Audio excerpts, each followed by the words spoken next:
morning, legends and super legend. Welcome to Veloharmony's ride. Paul and I are going to roll out together this morning. He sent me a text letting me know we're going to be wearing blue so we can coordinate. Hopefully I got the right blue.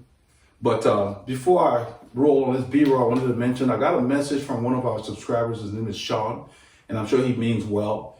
He said that there was information out there that the virus can be spread through speech. And I get that was not included in my COVID-19 video that I loaded on the channel. So he suggested that I take the video down immediately.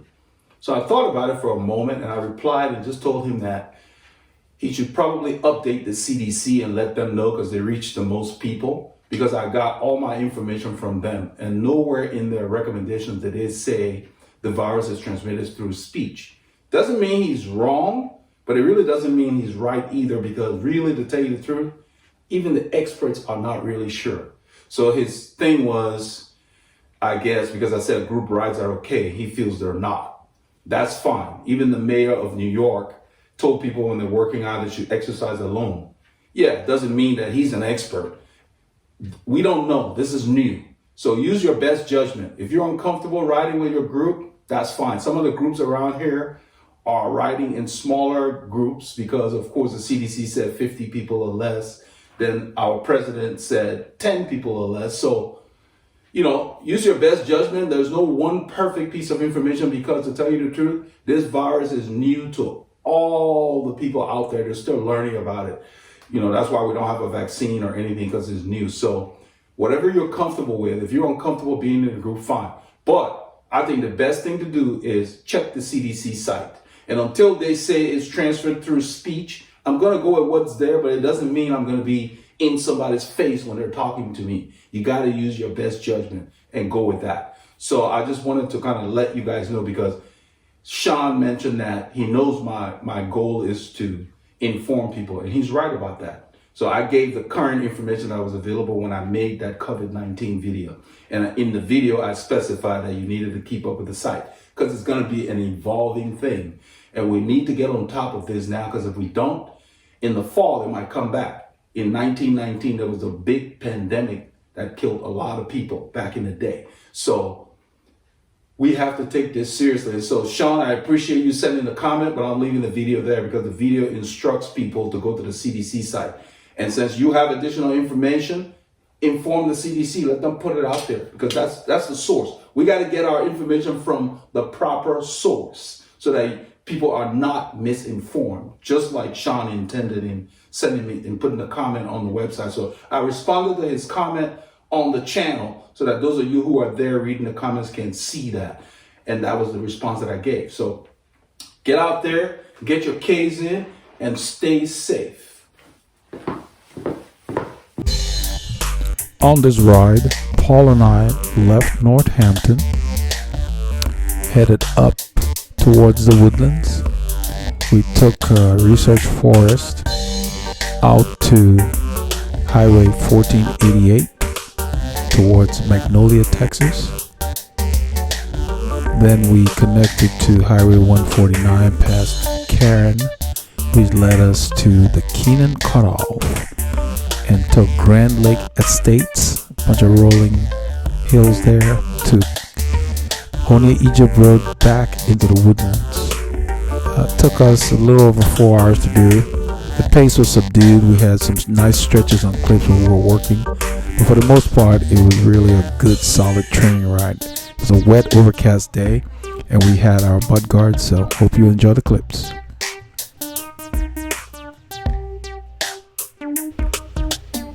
Hello, legends and super legends. We're on Highway 1488, rolling out west towards Magnolia, Texas.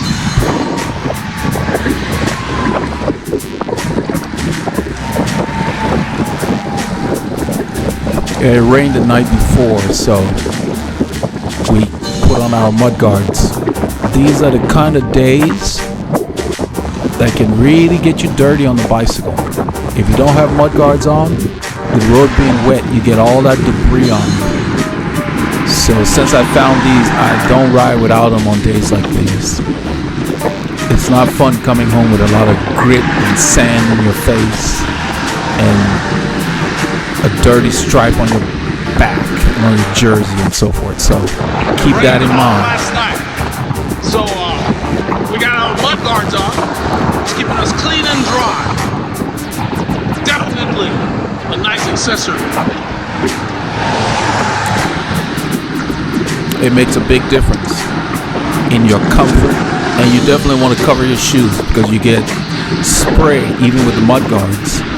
That can dirty your shoes. So the covers are perfect because all we do is wipe down the covers before we even take them off our shoes, and you're done.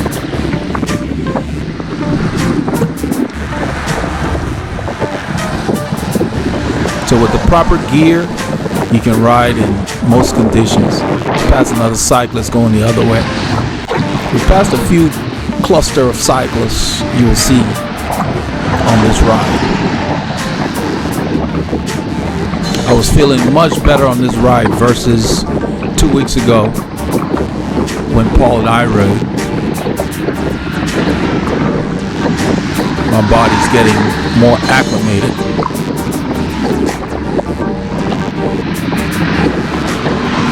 Being back on the bike.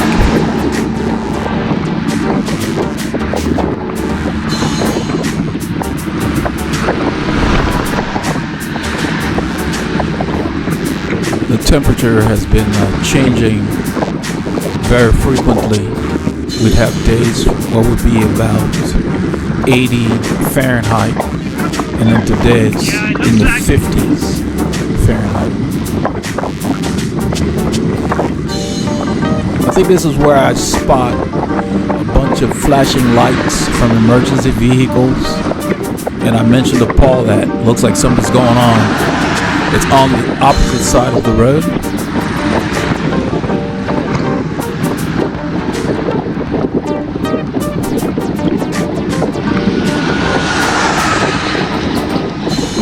We got a good shot of it, I think, once we got closer.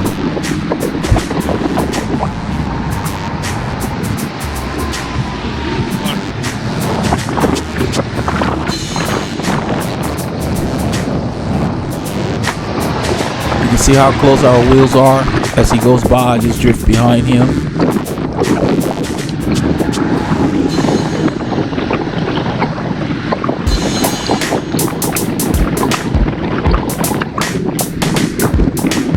It felt good to roll out. We were ready. Should it rain, we're equipped. I didn't bother taking a rain vest because the jersey that I'm wearing, that thermal jersey, resists the rain fairly well.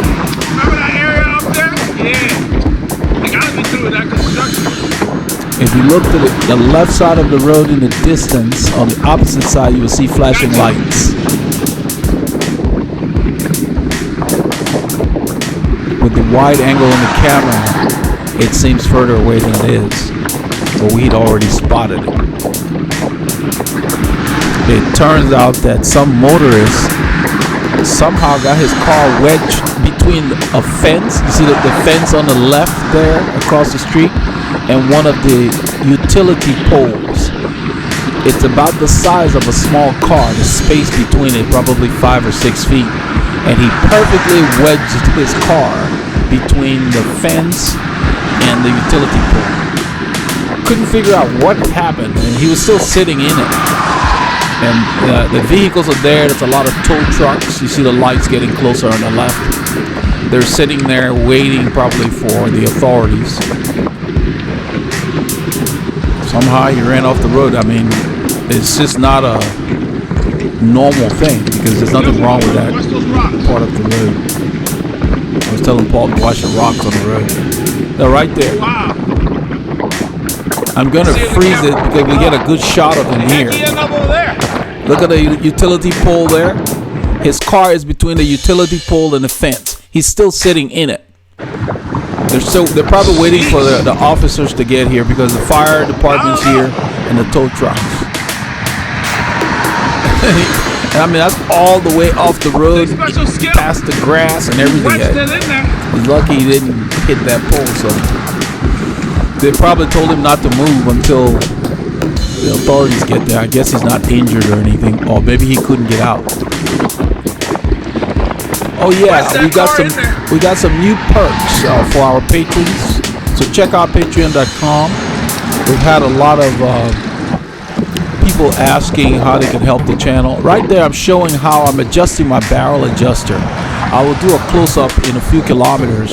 But what happened on this ride was sometimes when you adjust the bike on the stand, when you go and ride the bike, the shifting is slightly off versus how it performed on the stand. So when I work on people's bikes, a lot of times I will do a test ride or something, put some load on the bike, and then test the shifting. And that's the nice thing about having barrel adjuster. You can adjust on the fly. And it's mostly fine-tuned. They're not for major, they're for minor adjustments. So I do a little turn at a time. Just tweak it. I don't like the weight on my shifts when I'm riding. When I shift, I want the chain to be there pretty much immediately. So I spent a few turns on this ride adjusting, and you'll see that throughout the clip. I do little adjustments at a time until it's tweaked.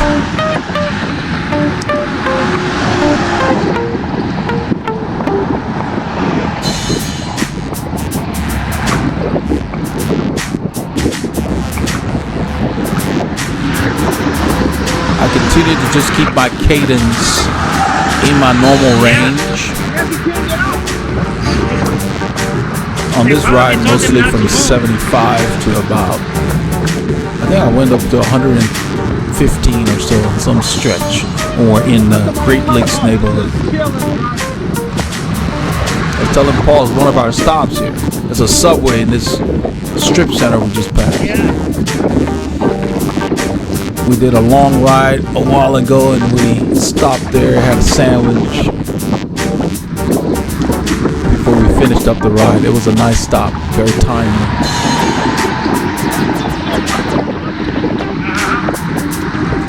It is important that you place yourself properly. Even though there's a shoulder, you notice where I'm riding. I'm within about a foot of the white line. Not only is it the cleanest spot, you're visible to traffic. Being on the far right by the grass, especially if you're riding solo, it's not necessary, nor is it a good idea, because then you're going to be ignored by the passing cars and you're more likely to get people turning right in front of you. But being where we are, they're more aware of our position on the road and our progress, the fact that we're there. So don't ride too far to the right. There's a lot of debris and you get ignored more. That's where you need to be. Other cyclists, we saw 2 or 3 guys look like they usually ride with more than them. I told Paul, I said, I think they ride with more.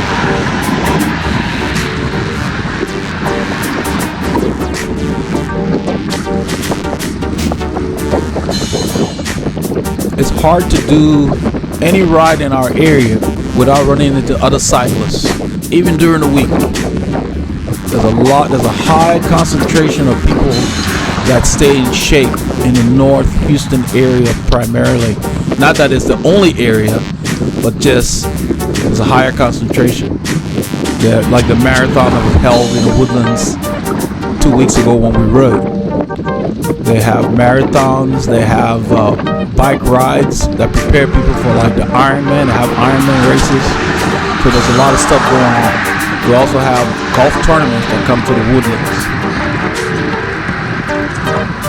I like this part of Houston because it has more rolling terrain than a lot of the other areas. Further south, I think they've got a few rollers too. So Houston has a lot of good cycling areas.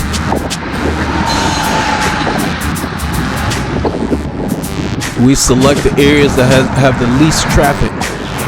And these routes that we do, you can do them any time, any day of the week, and it's just as agreeable for your cycling. And because we're always out here, we're part of the environment. The drivers expect us to be out here, so we're not a surprise to them.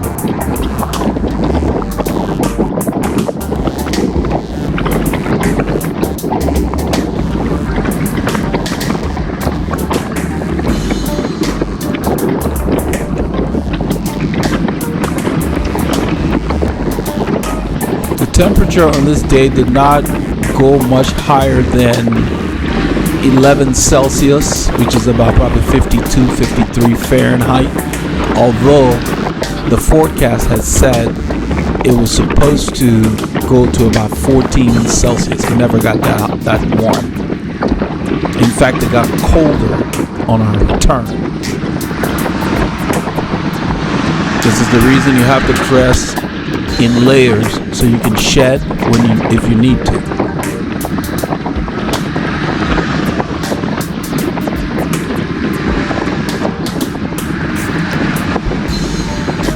So even though the forecast said there was going to be no rain, you on a day like this, if you have mud guards, you want to put them on because they get you dirty.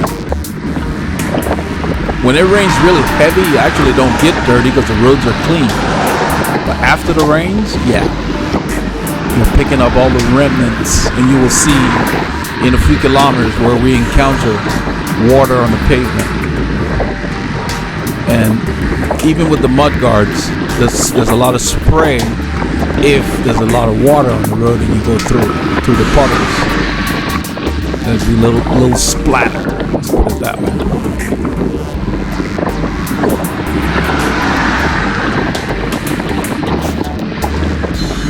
When we got back home, it took us just a few minutes all I did was hose down the bike because the water hose is outside of the house. Put it on like a shower setting and just rinse off the bike. We wiped it down, we're done. I always cleaned it before I take it inside. It's minimal cleanup when you have this, otherwise you would have stuff all under your saddle and on your back and all that. So this way you stay clean and dry.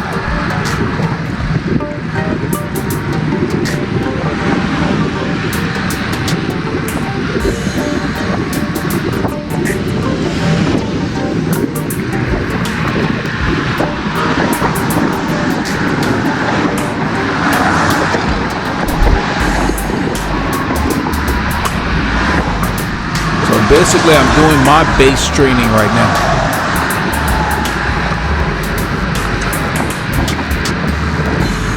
And those of you who are familiar with our plans, you'll know that our base training plans are not easy. So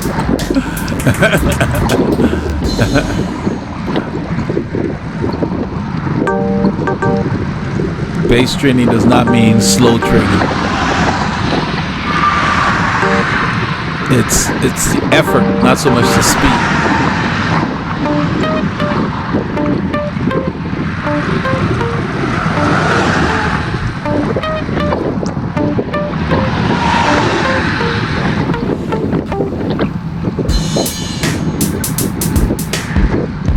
So all the strength in my legs, I'm basically diverting them into cycling specific usage.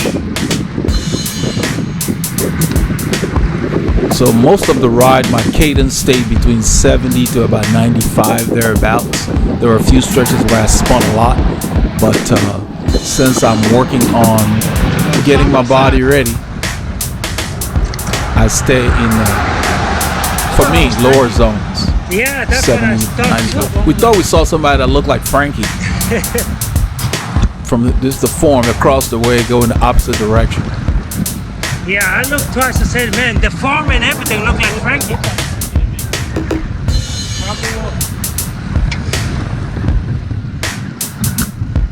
The Colnago you see there is my most comfortable road frame.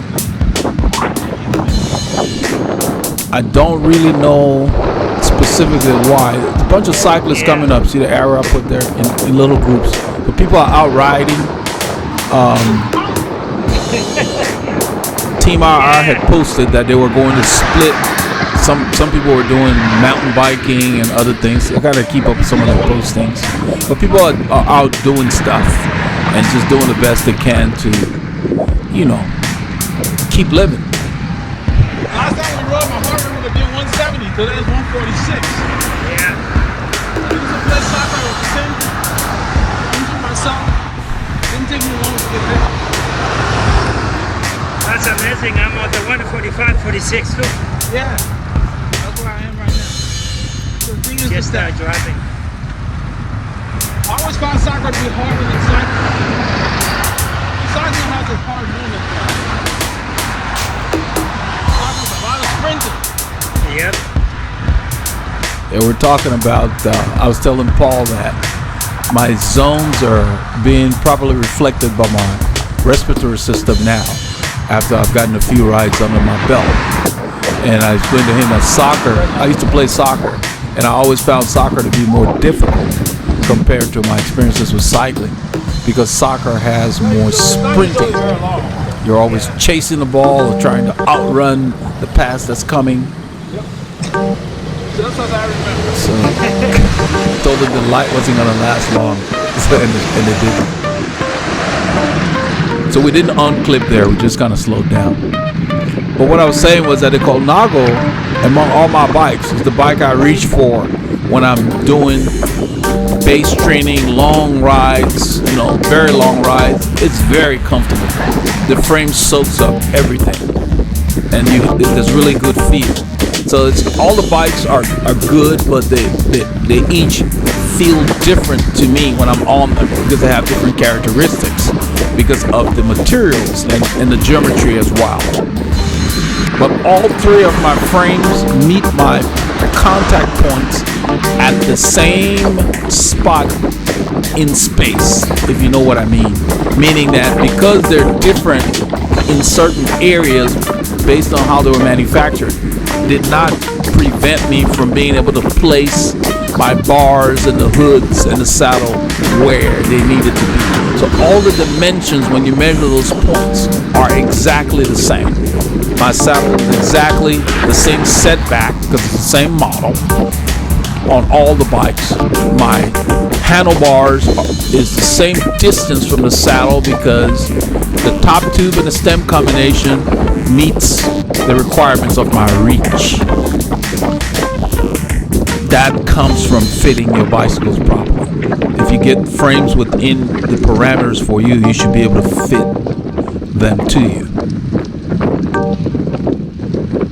So right here, when we get to this climb, I feel like standing. It's harder, and I'm trying to get my body back into the swing of things, so I'm not taking it easy.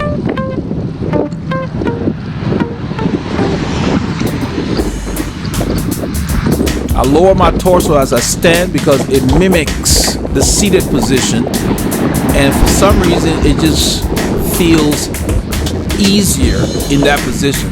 I never stand upright with my torso when I stand, because you're basically walking the bike. So you want to practice that. You have more control. I keep my body over the bottom bracket so that I have more traction on the rear wheel. If you move too far forward, the rear wheel can slip.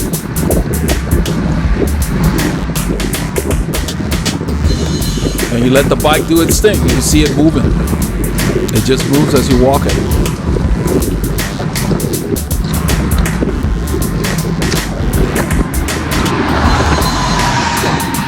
So this is where you teach your body to stand for long periods of time during your base training. And you notice I sat down without the cessation of my pedaling. You need to practice those things.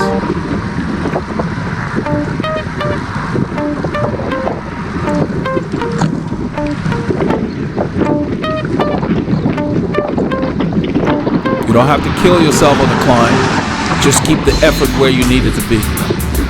It doesn't always have to be an all-out sprint. You gradually get your body back into the swing of things by keeping the pressure on. Because if you do too much, then you won't be able to do it too long, and you won't look forward to doing it again.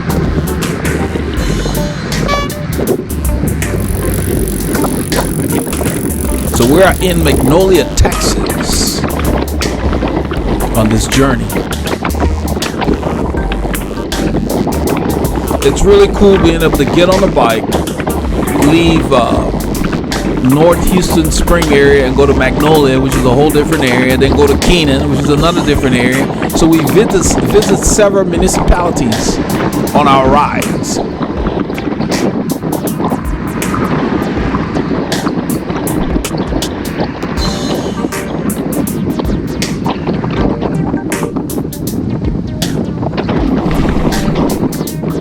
I'm keeping that bike as upright as possible. That's why I drifted out earlier and just rode, because the road is wet. That's not the time to lean it too much.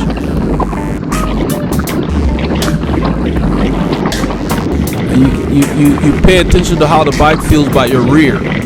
You use your rear for to measure, to monitor your traction. I'm explaining to Paul that I've been adjusting the shifting because once we got on the road, I didn't like the delay I was having on some shifts. Yeah, that's crazy. And he said he's experienced the same thing where he adjusts his bike on the stand and then on the road you gotta tweak it. That's normal. It happens. Sometimes you put load on it, it's different. What we're talking about is that even though you set your bike up on the stand, as far as the shifting, sometimes on the road, you need to tweak your shifting. Because when you're riding the bike, the shifter doesn't always behave like it does on a bike stand. And so you use your barrel adjuster, which I will show right here. If you don't have that, then you can't really trim your adjustments. That's what I just did when we're heading out here. I was explaining that to Paul. 149, the FM 149. I adjust my shifting so that there is no delay. When I click it, it needs to My heart rate got slip up to in. 163, which is 14 beats below where it got last time we rode. For the same effort. Stop. I don't think it's gonna change.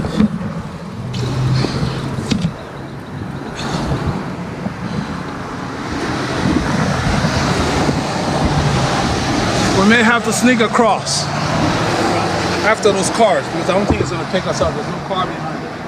There's a truck coming for us. Some of these lights don't pick up bikes.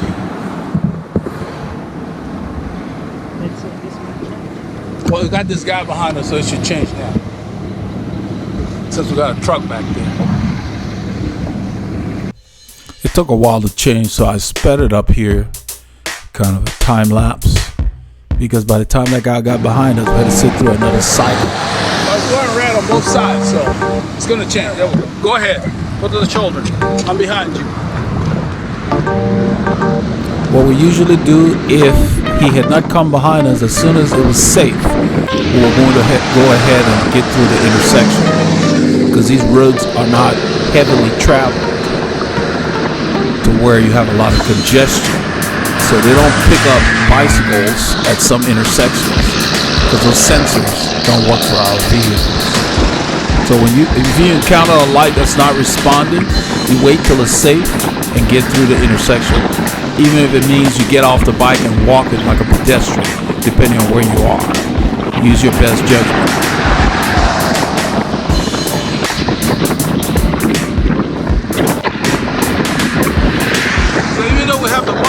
There's still some spray coming from Paul's mud guard. And it got on my face there. There's so much water on the road that it's picking up the spray, so I backed up a little bit. Yeah, it appears further than it is. I'm really not that far. I'm just probably about maybe 4 feet behind Paul. I'm getting closer here because the road is drier where he is. When we go through puddles, but still not nearly as much as without a mud guard. So what happens if there's a lot of water, then there's a little extra spray. when we go through puddles, it splatters. So you get it, it hits the camera and so forth. And we even get it from the passing cars. So a lot of times I may stay to Paul's left more because the camera's usually in my left hand.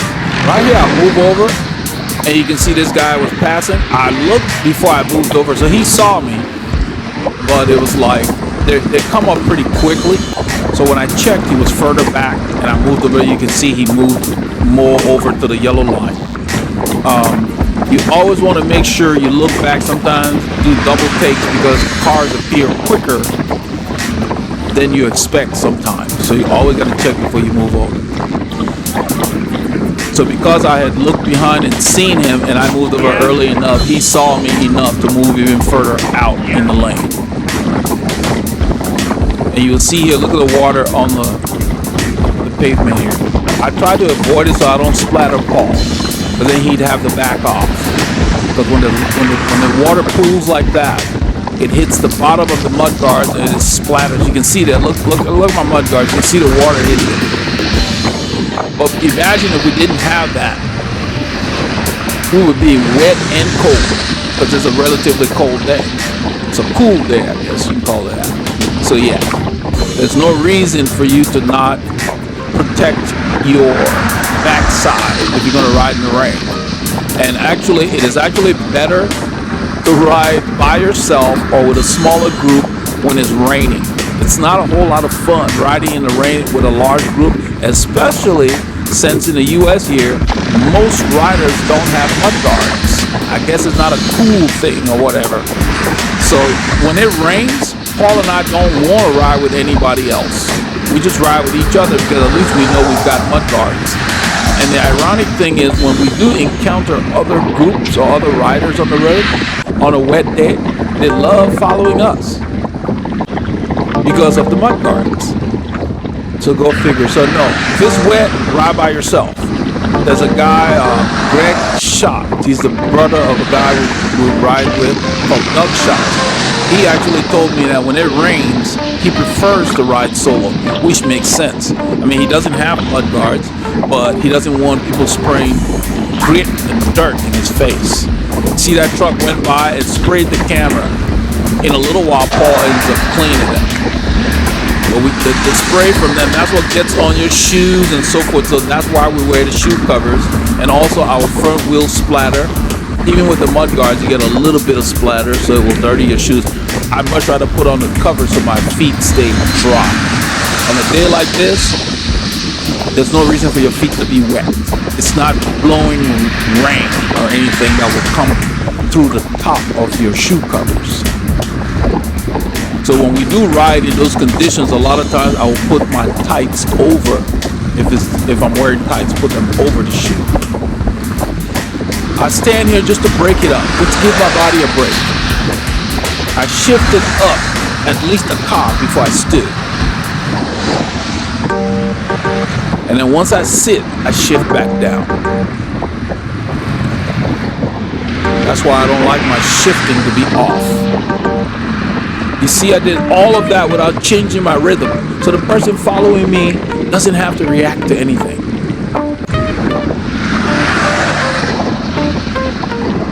For those of you who are new to the channel, look in the training videos. There is a video, just search on the channel for a video of how to stand when riding. I explain all of that in detail. We're on Highway 149 here, headed towards Karen, a little city north of Magnolia. That's where Paul's cleaning the camera a little bit.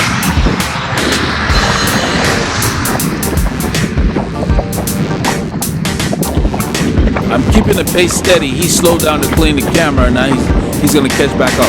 He's not very far. He might be maybe 3 car lengths. He's getting closer. I just maintain the same pace. He had to go a little faster to catch up. But you're just seeing my stats, which is my head unit that's synchronized to this film. You can see it's raining a little bit, and we got spray from passing vehicles. But it's not any kind of rain that will wet you, just droplets here and there.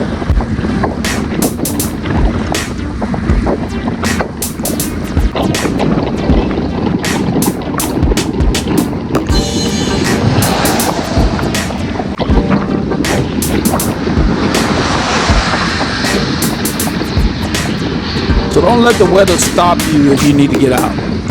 Get the proper equipment, you can ride in most weather conditions.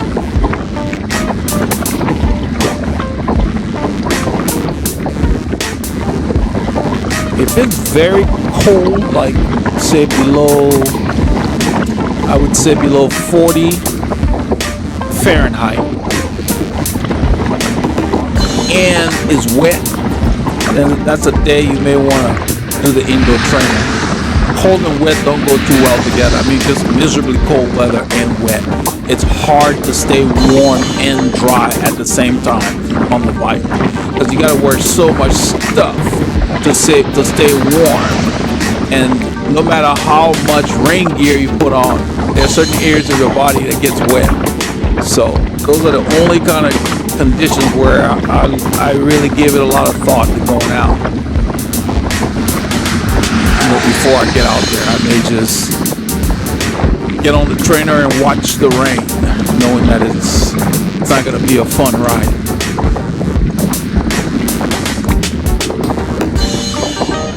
But a lot of times if it's very cold and you have a mountain bike or you have a gravel bike or something, that might be a better choice because your speeds are slower to where you don't have a lot of wind chill being generated. But you're working on strength because of the terrain you're in, especially with a mountain bike. So you might want to mix it up on those kind of days. Cold, very cold, get on the mountain bike. Do a short workout.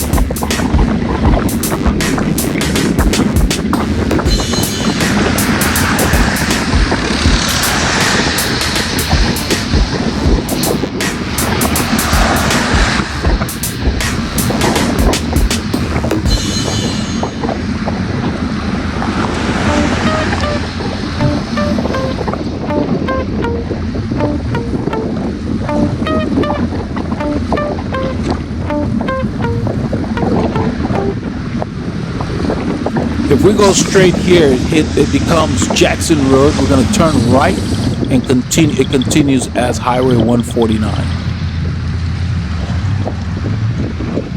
And these are wet metal railroad tracks, so I give them a lot of respect. Cross them at right angles. I took the load off because they're not very smooth. That's not where you want to play around.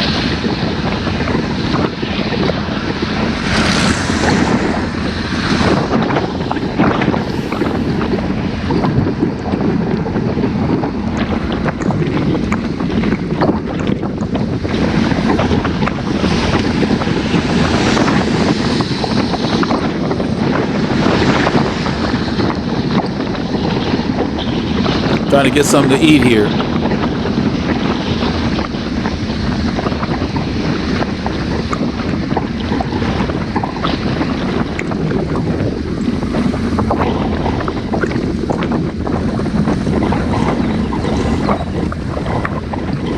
The duration says 36 minutes up there, but we've actually been riding longer. We just turned on the camera. We turned on the camera later in the ride, so the duration depicts. There's 2 hours into the ride, so we're getting something to eat. It's time for lunch. Yeah, the duration is from when the film started. Almost 10 o'clock, so late breakfast. We eat at least every hour, but we don't always get it on film. Also having a gel.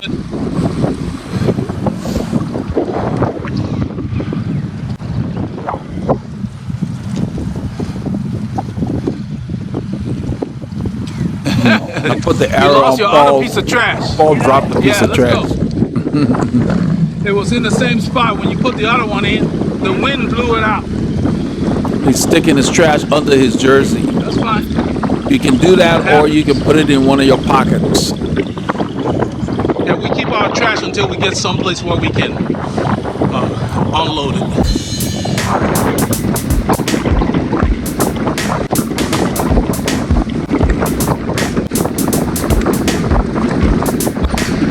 I stay a little to the left so that the camera doesn't get sprayed.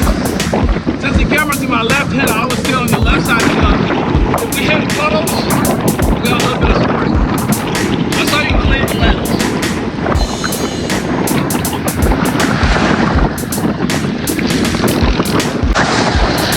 Look at this truck. See him hit the brakes right there? That's a tight curve. He was going a little too fast. It's an S, but it's a long S. So you got that curve and you got the second curve. And what we discovered on this ride, our transportation department has made some adjustments because people are running off the road in these curves. Most likely, probably late at night, we saw a lot of tire tracks in the grass, and you will see them in a little bit. At this point, we're not aware of it, but as we continue to ride, all of a sudden I noticed there are reflectors. See where Paul is right now? There are no reflectors there. They don't have reflectors on this road. They're square reflectors. They've added some right there. They just put it in this curve. And so I was like, this wasn't here before. You hear me tell Paul. Because he's trying to stay off of them and avoid the debris at the same time. They're not fun to run over. They're very bouncy. You don't want to run over them. They just added these. These were not here before. Yep. And we'll soon see why. Yeah, this is new. They only put it in this curve, and in a little while it ends. And right here, we see the first reason right there. The car has run off the road there. That's the track there. We'll see more. So they've been carrying too much speed through here. You can see the reflectors have ended. So the state just added that. People are running off the road in the car. That's the second one. Somebody ran into those trees. Yeah, look at that. Yep. It's like the guy we saw on Magnolia 1488 when we're heading out. So they're either just driving recklessly or driving under the influence. Who knows? But the state's doing its best to keep them alive in spite of.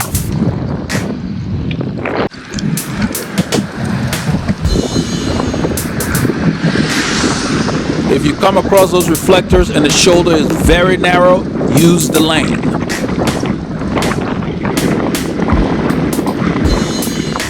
Because there are some places where the shoulder is like pretty much non-existent and they've got those reflectors. They're there because if you're leaving the road in a car and you run over those things, it wakes you up quickly to let you know that you're deviated from your lane. That's why you don't want to run over in a bicycle, because it's not fun. And if you're not paying attention, it can cause you to fall. They're like mini square speed bumps. This is one of our favorite hills out here. It's hard and long, and after that you got a false flat for about probably 5 kilometers. We come through here fairly frequently because once you get out here, you have choices. You can go straight or you can take Keenan Cutoff like we're doing today. And what you see today is how this road is most of the time. There's no industry out here. Paul decides to stand here. I'm seated and I just get close to him and I drop my gearing a little bit because I really just want to work my legs. I was aiming for about 75 RPMs. We're not going very hard. This is zone 2.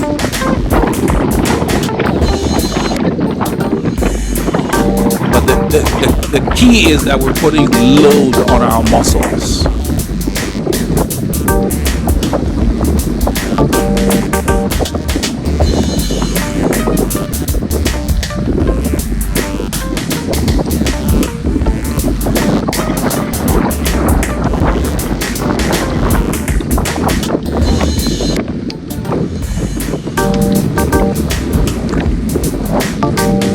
Stand, you use more energy than when you're seated. So if you don't practice it and you try to do it in a group ride, you might shock your body. So if you want to do that, you got to practice it. You notice Paul sat without a cessation in his pedaling. I hand him the camera and take the lead.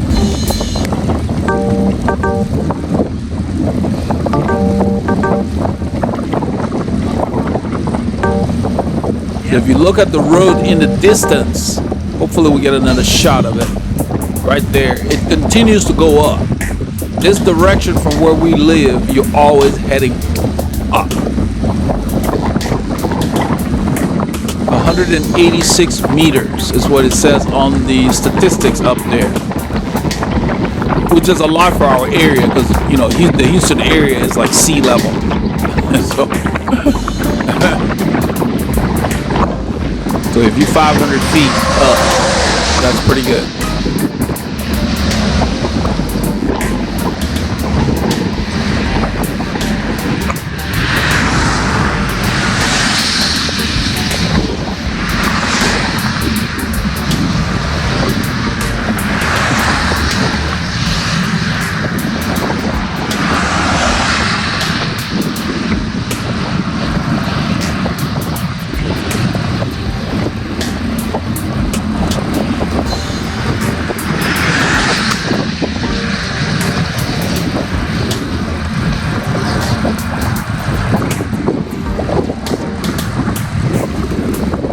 try to keep the effort steady here.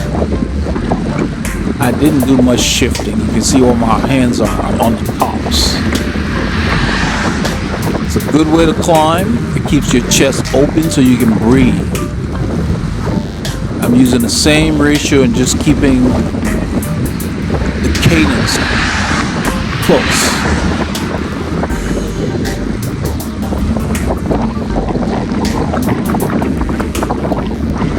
See, it says 1%. Most of the time it's about 0.5 to maybe 1.5, something like that. This entire stretch. If you look in the distance, you just see it's going up. So after you do that tight bump that Paul was on, which is probably 4% or something, and then you sit down, you had to have saved something because it's unrelenting on this section.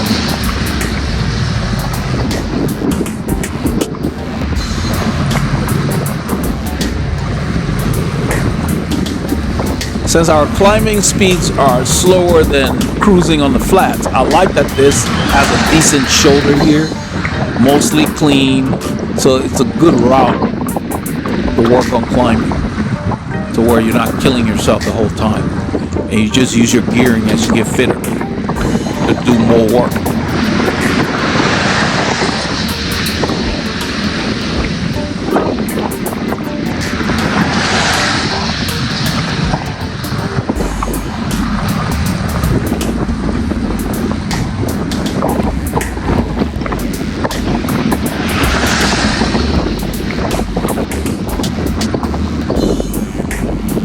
Notice my heart rate continued to climb. That's what the body does. The longer you climb and you keep the effort the same, the heart rate will go up. But the bottom line is, if you don't do too crazy of an effort, it may go up and then settle back down. But as long as you're climbing, you're working. So if you really want a good workout, it's best to vary your terrain.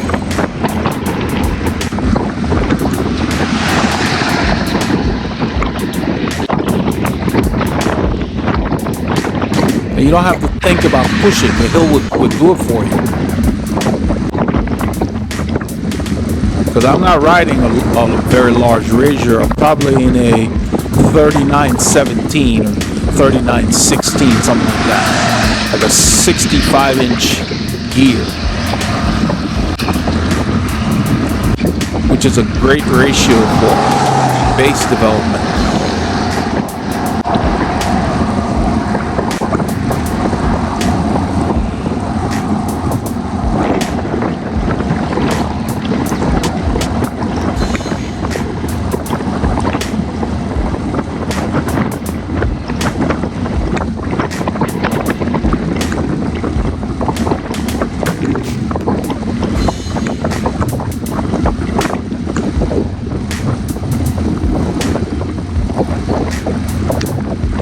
So my heart rate stayed 155-ish most of this.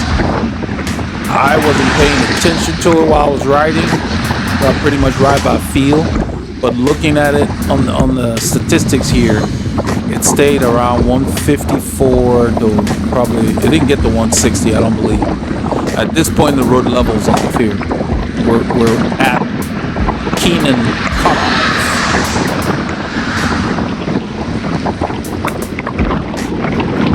So just kept the effort steady back there.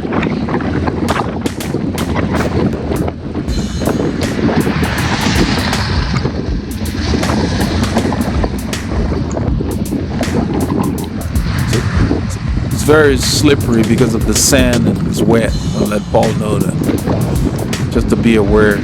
You got to communicate with the people you're riding with. Try to do your best to prevent spills.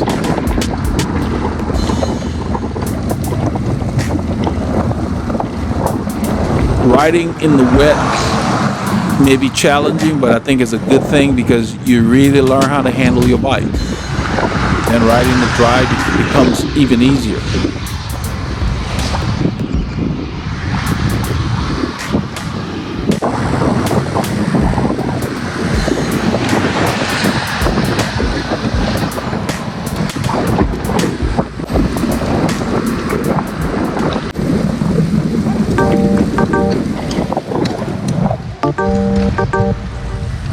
In a little while, you will see that there's a truck that comes by. When we're riding, I didn't really notice it, but when I was editing the clips, I noticed that one part of the vehicle's trunk lid was very dirty, like it had a lot of soot.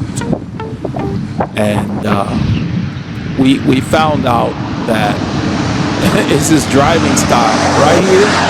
There, look at that. It's all black. You see all the soot on there, on that silver truck there? Now watch. That's how it got there. Look at what he does.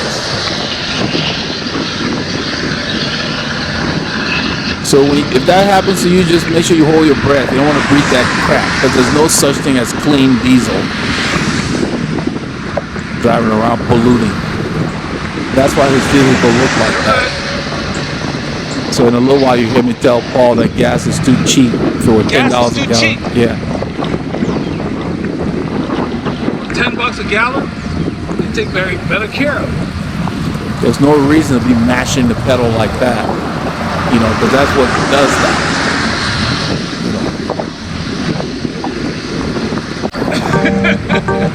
So we share a joke. That's what I'm laughing at, you know. Beautiful day for a bike ride. It's a Keenan Cutoff. I feel like a cyclist again.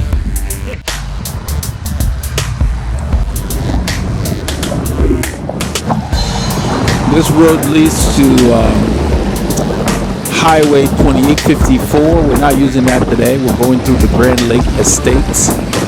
It is a good route to come and get a good workout because this road is up and down as well. And today, you will see in a few kilometers, we're heading into the teeth of the wind in this direction.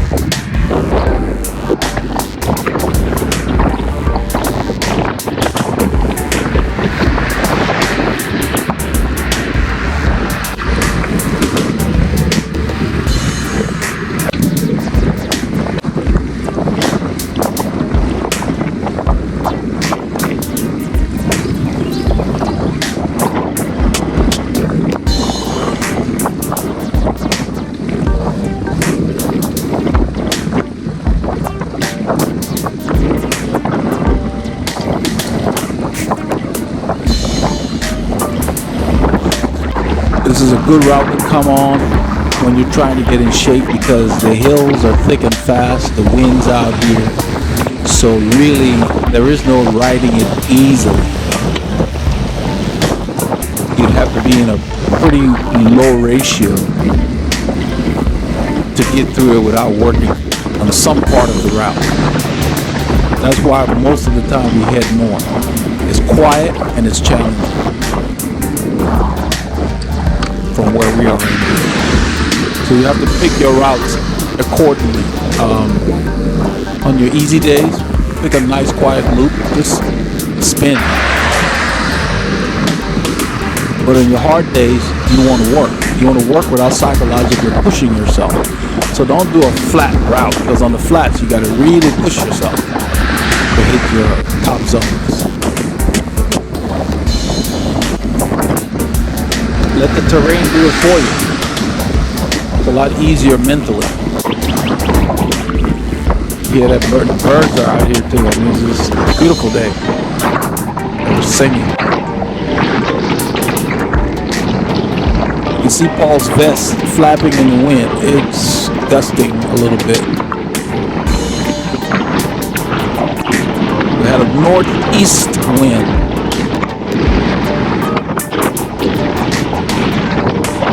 Let's see that thing blow.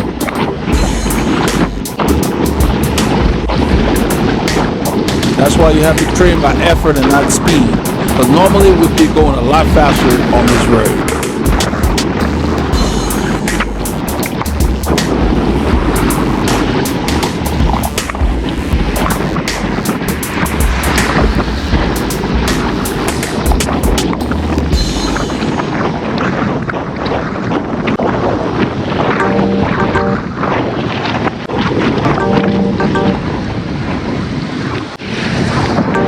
I take the lead here. We're approaching, we're a few kilometers from Great Lake Estates entrance.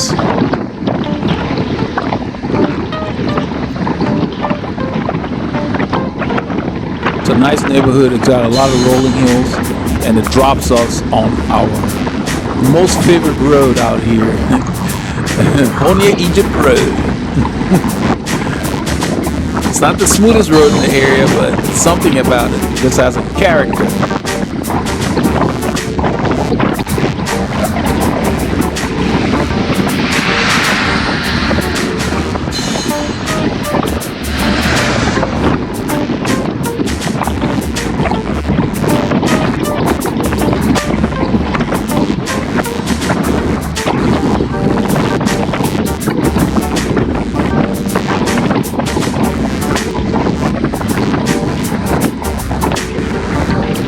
Because it's wet, you will see me let Paul know to take it easy as we approach this corner here.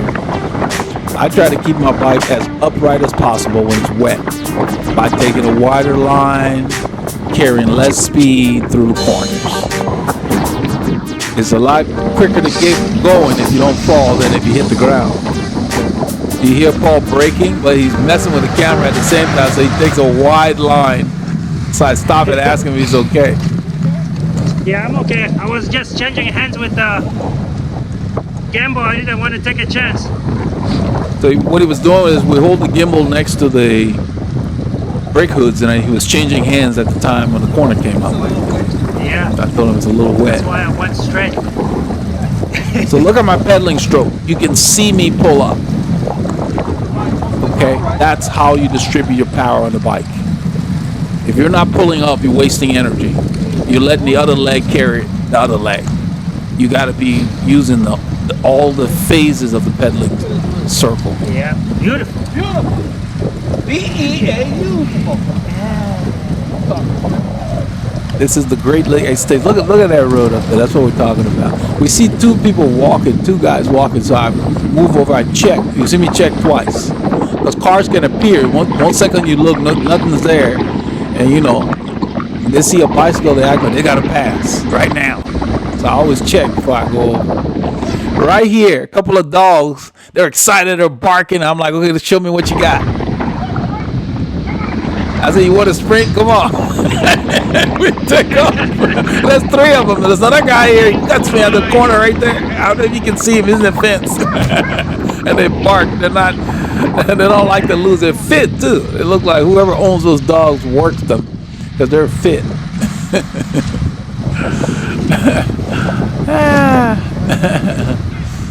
Yeah. I was telling Paul here that the mud guards catch a bit of wind, so when I'm sprinting and the mud guards are on, Yeah. it creates a shimmy if I let go of That's the why you're bars shaking it. at top speed. Yeah. The mud guard was grabbing the air.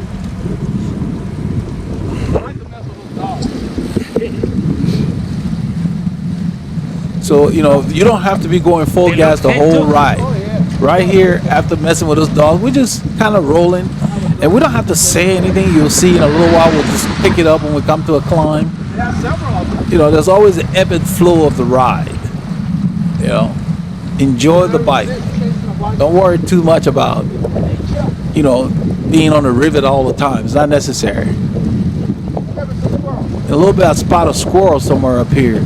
And you know, the quickness of the squirrels, I love those animals. Look at it. And I told him that's what we need on a bike. I said, that's the kind of quickness we need on the bike. They're quick. They just dart away. That guy with the yellow. Yep. Yeah, there's a guy coming and pulling a trailer over the yellow line, so I let Paul know to be aware of that. The roads are narrowing here than the main highways. This is a subdivision, a gated community. Yeah.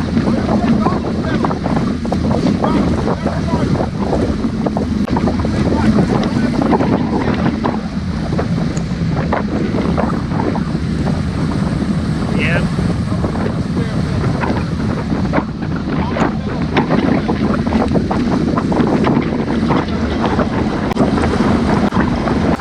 So when we come through here and we're riding like this, Paul is on my left, as you can see.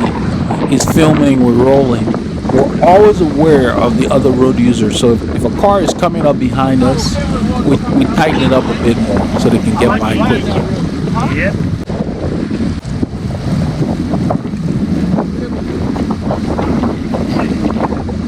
So the cool thing about this area is that right around that corner the road kicks up, right where this car is coming from. And so I decided I'm going to stay in the same gear. I think Paul downshifts. He may have stand. I don't know what he did. He may have stood. But I just kept the same gear and I wanted to hurt my legs. I basically told him I want my legs to hurt here. And just powered through that.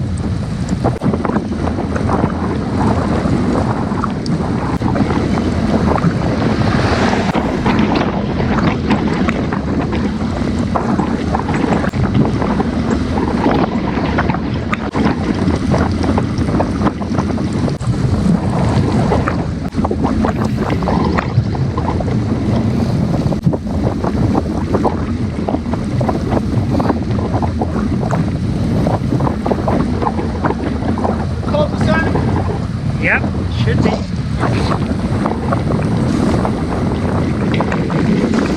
So this road leads through two communities. Right here, that's a dead-end street on the right. I check, I let him know it's clear to go through. If there were a car there, we'd stop. You always want to stop if there's somebody else coming, at least until they tell you you can go, because you don't want to blow through and then they have the right of way. You can create a problem. Most of these streets are quiet. They're cul-de-sac. We're laughing because there's a stop sign on the gate. Yeah. A gate did not have a stop sign on it, so unless somebody almost hit it or something. They're lucky enough. Stop! Plus the gate is black. Probably at night people may not see it very well. Yeah. Where that person ran off the road. I was telling him that I hope the camera picked up the tire marks where this guy was running off the road.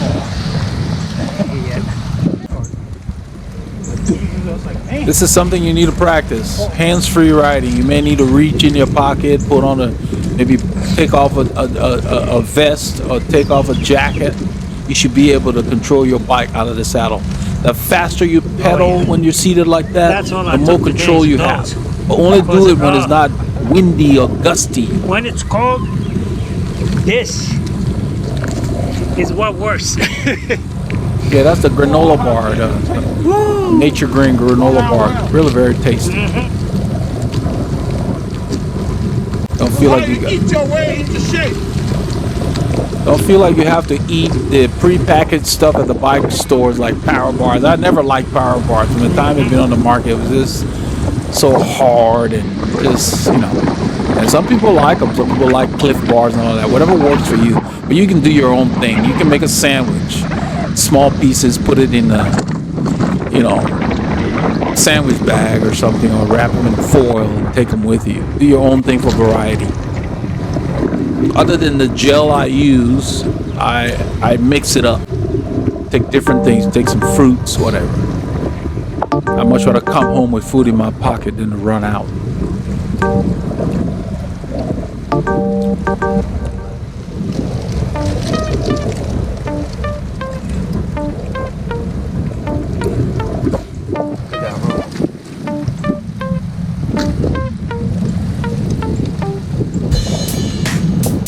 We came across a fellow, not on this ride, a while back, that had stopped just to drink. So you should be able to eat, drink on your bike. You have to practice that. Because if you get with a group and they're moving along, you ain't got time to stop and eat or stop and open up something. You should be able to do that. And you should package things accordingly to where you can use your teeth or whatever in one hand to get at the food that you've packed. But, you know, when I saw the guy who had stopped to drink, I mean, it was clear he was a novice, but it wasn't the time to pretty much try to show him that he didn't have to. He wasn't ready for that information. But there's never a reason to stop to drink. And someone made the comment, some gentleman on our channel, and he said that he watched one of the videos I made, one of the older videos. He said that he carries his water in a bag on his back, I guess maybe a camel back, because he doesn't like the sloshing around of water on his bike. And I smile because I'm not sure what kind of bottles he has because there is no sloshing of water in the bottles that we use. So I don't know what he was talking about. I've never had that problem. I don't know too many people that have that. So there are a lot of people that don't know, and they just say things like it's universal. So whatever bottles he may have experienced, it sounds like they weren't bike bottles. This is another street that dead ends right there. It's called Linda Lane or something. And I checked and put my arm through. If there had been a car there, we'd be prepared to stop. Because if they're coming, you want to make sure you're not running a sign while they're trying to go. But since there was nothing there, I checked. We just go through. We're in a subdivision. It's not that big a deal. But at major intersections where there's a lot of traffic, you need to stop. We don't do that. And most of the time when we stop, the other roadies just wave us through anyway after we've stopped. But we stop. Even though we don't unclip. We stop, do a track stand or whatever. Most of the time that's what I do. You don't have to unclip. You can just stop if you can control your bike at little or no speeds. But what I was saying about the guy's comment about water sloshing, so be careful where you get your information. There is no sloshing going around when I'm riding my bike with the bottle full of water. So I don't know what kind of bottles he has or what kind of cage he had that turned him off of it, but that's his thing. I personally couldn't be paid to put a Camelback on my back. I've got other things that go in my jersey pockets, and I want to use them. You know, I don't want to have a bag of water. I don't drink that much. You know, 2 bottles, I can get to them. I can drink on the fly. So no, that's not my thing. But there are other people that use them. A lot of time trialists I've seen they use them. Triathletes, that's fine. So whatever works for you.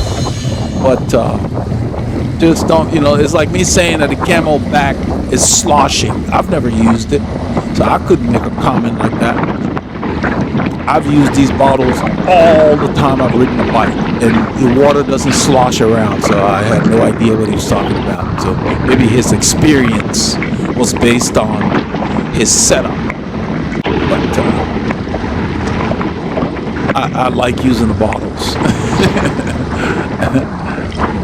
So I can have my pockets free. Like my middle pocket carries the gimbal when we're not filming, and you see all the stuff in my pockets. I'm sure a Camelback could fit up there, but I don't know. I don't like the aesthetic anyway. Because I like to look good. You look good, you feel good. Even if you're going slow, at least you look good. So right around here, as we're riding, we had been kind of, you know, we ate and whatever. And now, as soon as we see this, we just start riding.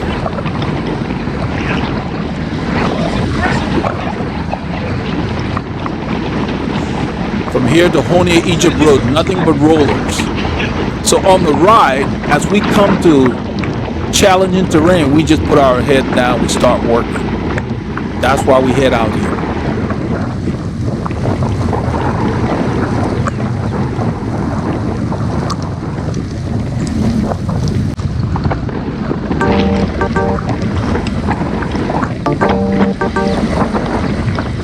So I go ahead and pull ahead. Increase my cadence, and I continue to shift up to keep the cadence in the same zone because this is a bit of a descent.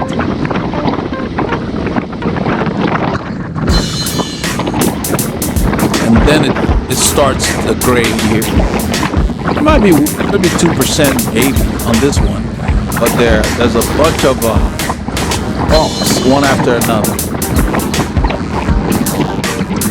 Whenever the group comes through here, this is where we have a lot of separation.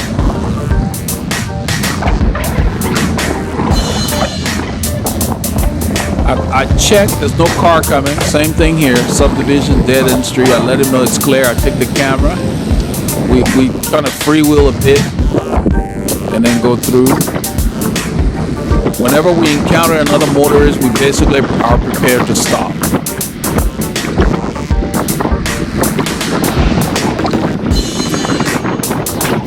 But if you're the only one there, there's no point to that. You're the only one there, you just check, make sure it's safe, and roll.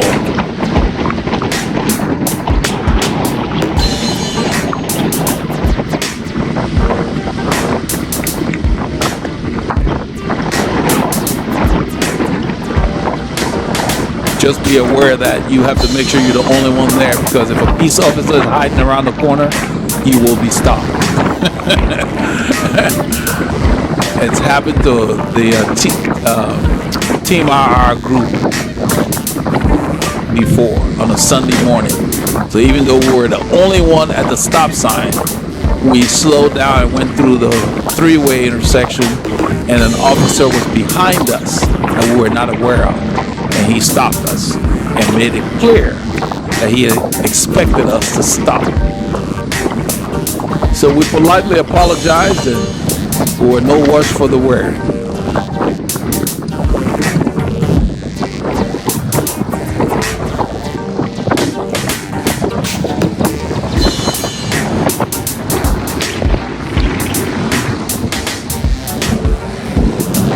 So this road's going up and into the wind. If you notice, the same effort I was holding on the Highway 149 before Keenan Cutoff on that long uphill. So whether you're using a power meter, heart rate monitor, use something that can be an independent display of what you're putting out, because it's hard on the bike. Or your third thing is RPE, and for some riders that's all, the rate of perceived exertion, aka feel. I think Alberto Contador was interviewed a few years ago by Matt from GCN, and he told Matt that he rode strictly by feel, because Matt asked him about power meters and all that. Those things are nice to have, but they're not required. If you're disciplined enough, you can go out and do what you need to do on that particular day. I like having them because, especially when I'm riding solo, it reminds me to get back in the zone I should be in. Because it's easy to cheat on the bike.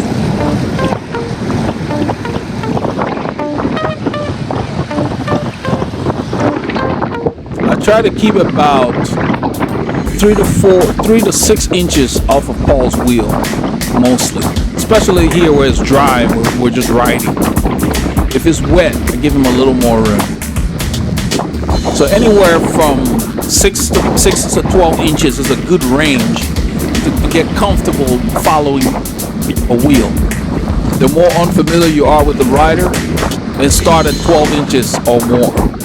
As you get more comfortable with the skill of the rider you're following, you can get closer. Because usually the more experienced the rider is that you're following, the safer you are if you're following close, because they're watching you as well. So as we go by, I look under my arm, I'm looking at Paul's wheel there, and then I slip in front of his wheel.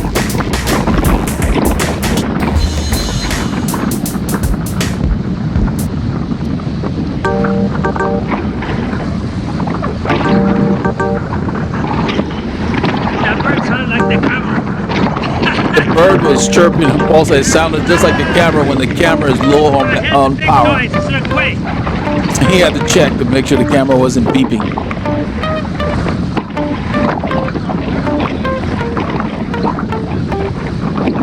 So when I got behind Paul, my heart rate went to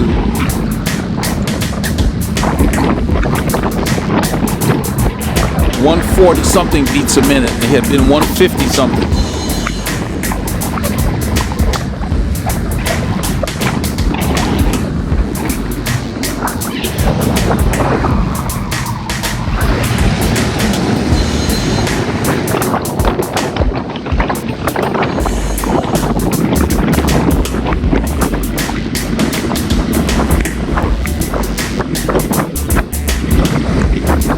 So we do this for a while until we know that Honia Egypt is coming up.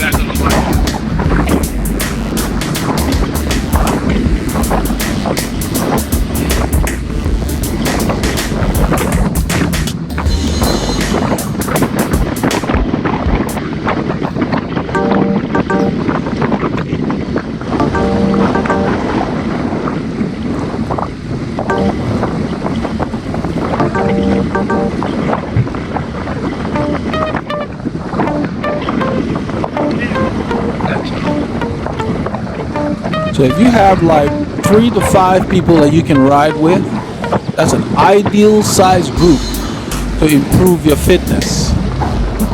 You can work hard enough, you know. You start with a group of 1 you, and then go from there and get a few other like-minded riders to ride together.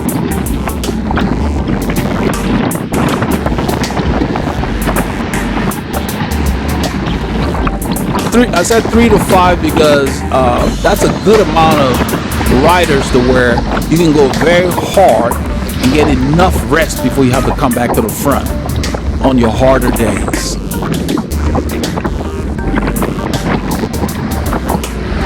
And so the quality of your workout, you can take it to another level. You can push a lot harder. When it's just the 2 of you, yes, you can get a great workout, but you're not getting as much rest. So of course you would do shorter, harder intervals than you would in the other group with more riders in there. So you can get the same level of work done, you just have to dose it out differently with only 2 riders. Right here we're approaching Honia, Egypt. The gate happens to be open. I tell Paul, let's try to make it. He said, yeah. So we started going, this guy's sneaking in on the entry side because the exit side is closed.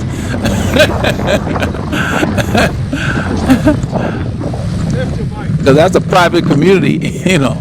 So there's a car coming, so I tell Paul to stop. He thought I said I had a flat. Stop flying? Okay. I said stop for the car. Okay.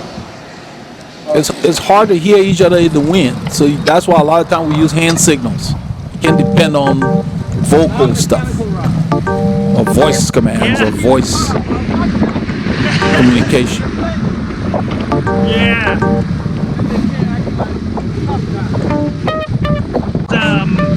We get on our favorite road, Honia, Egypt road. On the jersey. Man. And then Paul shows why I call him Terminator. The bag. Yeah, the saddle bag is pink. And then you go up, you have the jerseys pink. And the feet your feet are moving is pink. Just class. That's why I call Paul Terminator. He sees everything. He's saying that he likes the way the back of the shoes and the saddlebag, the words on the saddlebag says Rafa. And then the pink on the jersey all kind of work in unison from the rear. Yeah, Paul notices everything when it comes to style. He notices stuff when riding, training, all kinds of little stuff. Nothing misses his attention.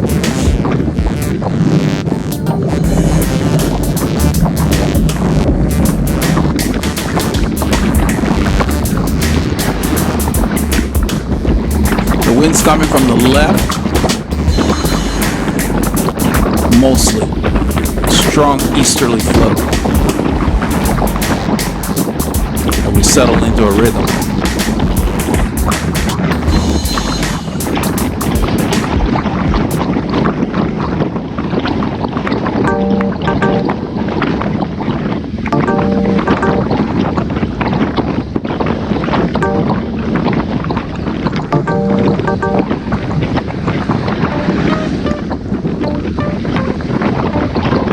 Checking for traffic. I believe there's a car behind us, but I'm checking before I move over so Paul can come and take the lead. I want to move to the left because the wind's coming from that side, so I can continue to provide him shelter as he comes through.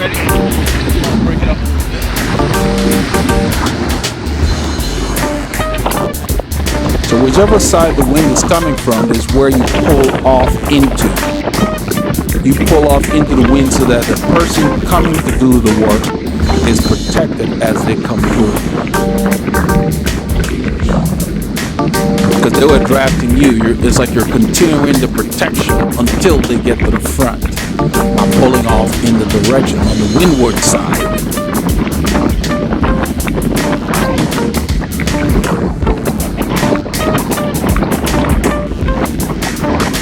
That's why when you pull through, resist the urge to raise the speed significantly unless you guys are on an aggressive ride where people launching attacks, because if you raise the speed too high, the guy who's been pulling or the lady who's been pulling, it's not going to be more apt to want to come and pull through again. In fact, you may end up being off the front on your own. And if that was your intent, fine, but if not, then you break up the rhythm of the train. So you got to figure out what's going on before you start doing stuff in a ride. Because I'd much rather be in the train on a windy day than fighting the wind alone. Because you got company to share the work. It makes a big difference in your experience and how your enjoyment level increases and your ability to cope with the conditions. I pulled through here, putting Paul on the windward side, like I said, and I have the camera in my left hand, and I hand it to him. He takes it with his right hand.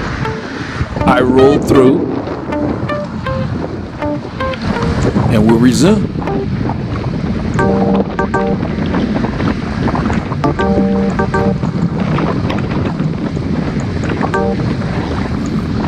So normally we'll be doing maybe 33 to 35. We're doing like 30, like I said, 30 to 33 right now. That's why you can't gauge it by speed.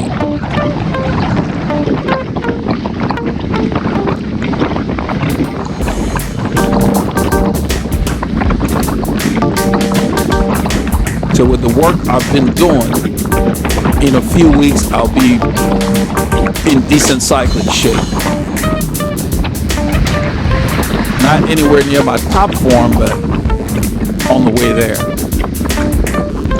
If I can get just some consistent rides in, because you know how it is, life happens, regardless of your plan.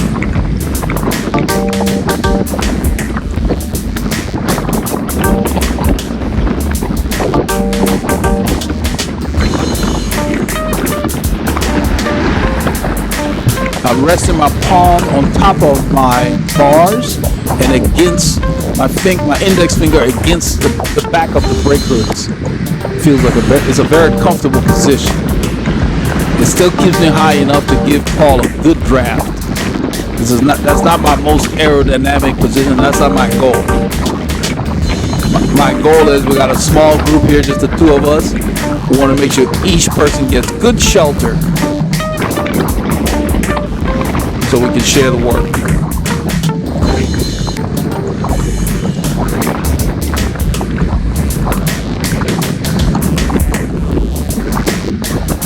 I'm riding at a pace that will allow me to traverse that hill that's coming up that you see there. The little Honey Egypt bump at the end of this route. You gotta save a little something for that, because it kicks, it bites, and then once you're done over the bump, it's a grade for about maybe a couple of kilometers.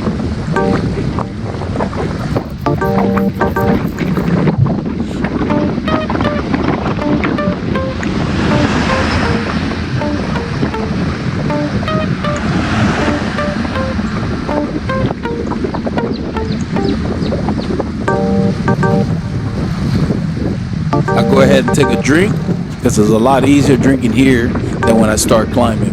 Yep.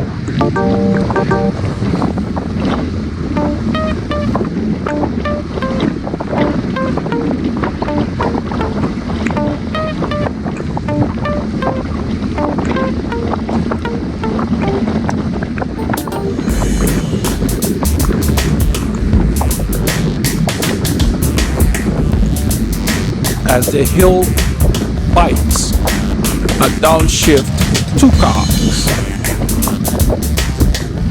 Initially, my cadence ramps up and it will settle around in the 80s, because I really want to work my legs here. That's my goal. Because my legs are strong, they just haven't been on the bike.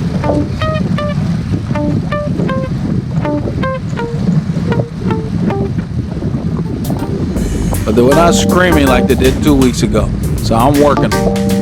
See, my shoulders are into it. I got a rhythm going.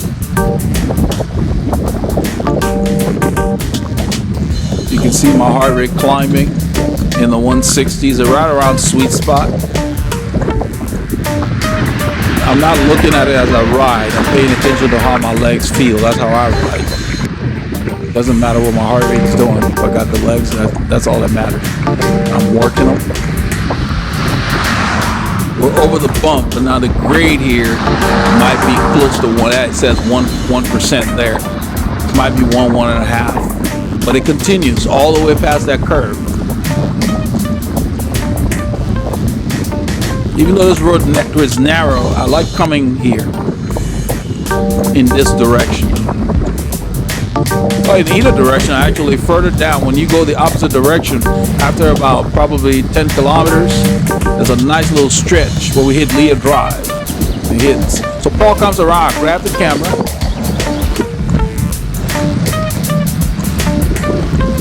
I try to film his wheel as it goes by here. I settle the camera in my left hand. I stay very close to him just to see what angle, because we're going to be turning into the wind where that road curves. It's curving east, because we're headed southeast. Now we're headed more easterly. If you look at the graphics on the left there, the southeast is moving to the right, and we're going more easterly now as we turn this way.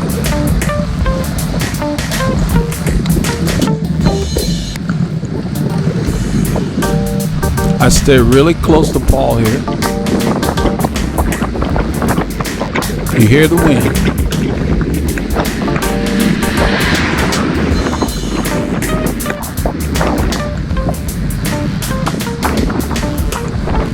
I'm on his left hip because that just feels like there's a pocket of protected area there. So that's why I just sit.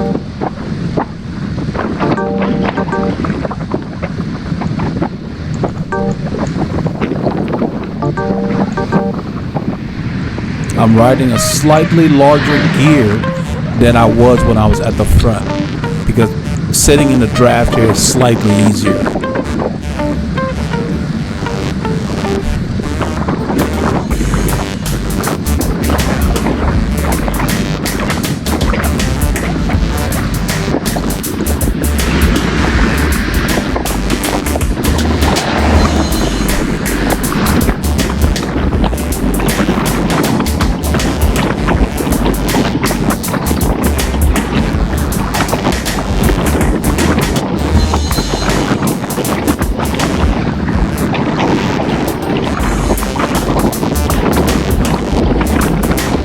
You can hear the wind. The wind's always going to be out there. I actually welcome the wind because, like hills, it makes you work, especially when it's in your face. And then sometimes the tailwind gets you excited. You put it in a big gear and you can fly. I give Paul the camera. I roll to the front to take my turn.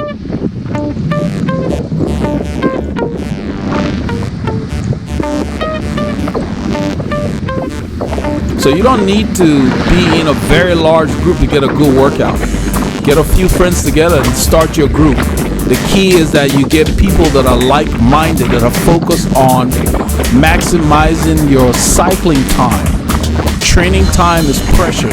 All time is precious. So don't waste it. You know, focus on being around cyclists that come ready to ride. They and their bike, meaning their bikes are maintained. So you only deal with mechanicals that are beyond your control instead of things that can be prevented. So when there's a doubt, roll out alone so that at least you can control your time and how your ride's going to go. Don't hesitate. Most of the top riders in the world, they do their serious training alone. Even if they start out with a group, they break apart. They go do their work and then they come back and ride home together. Remember that. Use whatever groups you have to help you improve. Don't depend on the group per se to determine the work you do. Have your own plan.